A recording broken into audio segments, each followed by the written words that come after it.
अकोट येथे विकास कामांमध्ये प्रॉपर्टी मोजण्यात टॅक्स लावण्यात अकोटकरांवर अन्याय झाला, पण हा अन्याय भाजपाने केल्याचा आरोप जरी अकोटच्या स्थानिक विरोधकांनी केला, पण भ्रष्ट भाजप नेते कोण यावर मात्र विरोधकांचे मौन सर्व सांगून गेले। ज्यांनी भ्रष्टाचार केला त्यांचं नाव तुम्ही सांगू शकाल का? मला चाचा गंगाराम वही काय चाचा चाचा वही भतीजा वही चाचा सारे नगरसेवक ठेकेदार। मॅडम कसा आहे, नगरपालिकेत असं समजा की 90% नगरसेवक ठेकेदारच होते। आहे तर 90 ठेकेदारांचं नाव काय? सारे ठेकेदार आहेत। सारे जाऊन अजून दिसतेच ना। मी नगरसेवक 20 वर्षापासून मी नगरपालिकेत जास्तीत जास्त महिन्यातून माझे 1 चक्कर 2 चक्कर होते। 1 चक्कर 2 चक्कर होते।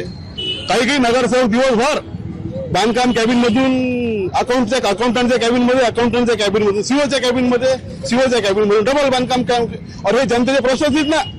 अकाउंटंटकडे अकोट नगर परिषदचा जो अकाउंटंट आहे त्या अकाउंटंटकडे जनतेचे कोणतेच प्रश्न नसतात। मेन भ्रष्टाचारी कोण आहे त्याच्यामध्ये? सारे जाते मॅडम।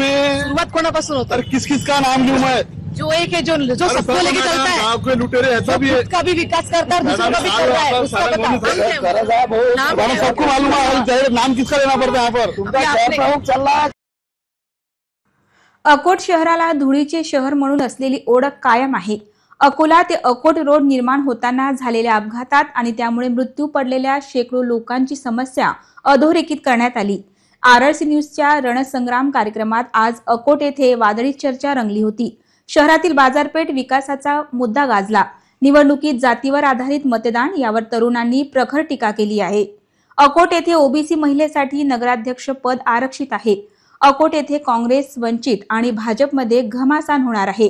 नगर अध्यक्ष पदासाठी माजी नगरसेविका प्रबळ दावेदार ठरणार असून आज काही अंतिम निर्णय होईल।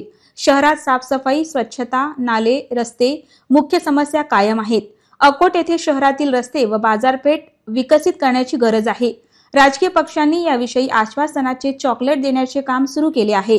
आरआरसी न्यूजने रणसंग्राम कार्यक्रमाच्या माध्यमातून अकोला जिल्ह्यातील सर्वच नगर परिषदांमधील स्थानिक मुद्द्यांचा आढावा घेत लोकशाही प्रक्रियेत मतदारांमध्ये जागृती केली।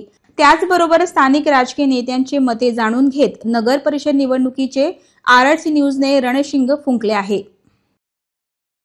समस्या इथं ट्रॅफिक मध्ये, आठवडी बाजारामध्ये आता एक तरी मैदान पाहिजे असतं खेळाडूसाठी तालुका लेवलवर, परंतु आमचं गांधी मैदान म्हणून आहे तिथं पूर्ण भकास अवस्थेत पडलेलं आहे। तिथं आता जर डेव्हलप केलं असतं तर खूप आतापर्यंत भविष्य बनले असते। आणि तसेच नेहरू पार्क सुद्धा एकदम भकास आहे, पूर्ण म्हणजे तिथं चालता सुद्धा येत नाही। अशा कंडिशन मध्ये अकोटमध्ये म्हणजे आणखी ट्रॅफिकचा प्रॉब्लेम तुम्हाला दिसतच आहे।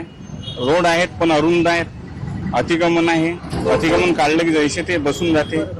तर ह्या ज्या समस्या आहेत ह्या समस्या एकदम काटेकोरपणे पालन करणारं शासनच नाही आहे। नगरपालिका मध्ये मागील 5 वर्ष निवडून दिलेले प्रतिनिधी आणि शासनाने 4 वर्ष जबरदस्ती जनतेचा जो लोकप्रतिनिधींचा हक्क आहे तो हिरावून घेतला। 4 वर्ष नगरपालिकेच्या निवडणुका पुढे ढकलल्या आणि त्या 4 वर्षात ठेकेदारांचं पोट भरण्यासाठी, अधिकाऱ्यांचं पोट भरण्यासाठी यांनी अकोटच्या जनतेवर गब्बर टॅक्स लावला।